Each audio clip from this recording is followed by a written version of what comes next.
Corona की मार भारत के स्पेस मिशन पर भी पड़ी। इसरो चीफ के सिवन के मुताबिक कोविड-19 लॉकडाउन की वजह से चंद्रयान 3 और देश के पहले मानव अंतरिक्ष मिशन गगनयान सहित इसरो की कई परियोजनाएं प्रभावित हुई हैं। इसी कारण देश का तीसरा और महत्वाकांक्षी चंद्र मिशन चंद्रयान 3 साल 2022 के आखिर तक लॉन्च होगा। पहले इसे 2020 के अंत में ही लॉन्च किया जाना था।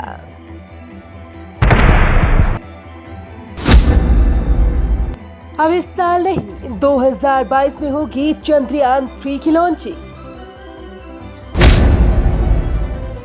इसरो प्रमुख ने दी जानकारी। कोरोना ने प्रभावित की कई परियोजनाएं।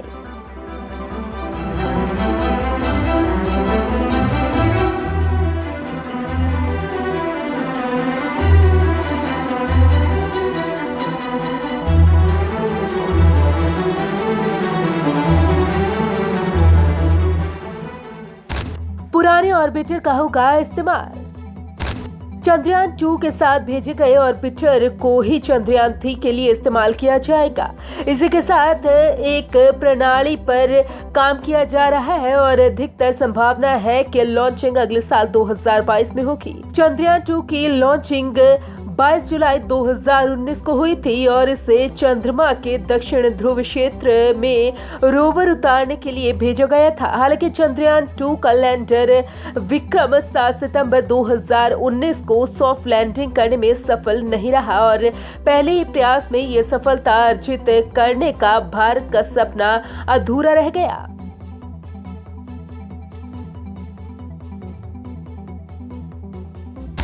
पिछले साल दिसंबर में ही दिया जाना था अंजाम।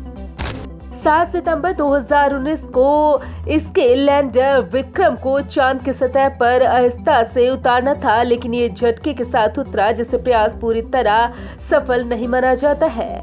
इसरो के लिए चंद्रयान 3 भी एक खास मिशन है जो लैंडिंग में भारत के लिए आगे का रास्ता तय करेगा। सिवन ने कहा कि गगनयान प्रोजेक्ट के तहत इस साल सितंबर में इसरो के पहले मानव रहित मिशन को लॉन्च करने की योजना है, जिसे पिछले साल दिसंबर में ही लॉन्च किया जाना था। उन्होंने कहा कि इसके बाद एक और मानव रहित मिशन को लॉन्च किया जाएगा और फिर तीसरी बार में मानव युक्त मिशन को लॉन्च किया जाएगा। 3 भारतीयों को अंतरिक्ष में भेजने की योजना। गगनयान परियोजना के तहत 2022 तक 3 भारतीयों को अंतरिक्ष में भेजने की योजना है। इस मिशन के लिए 4 टेस्ट पायलट चुने गए हैं जो इस समय रूस में ट्रेनिंग ले रही हैं। इस परियोजना के तहत तीसरे मॉड्यूल मानव मिशन के लॉन्चिंग के बारे में पूछे जाने पर सिवन ने कहा है कि काफी तकनीकी प्रदर्शन की आवश्यकता है। ये परखने के बाद कि सभी तकनीकी एकदम सही है, हम मानव मिशन की लॉन्चिंग समय के बारे में निर्णय करेंगे। Bureau report, Punjab Kesari group.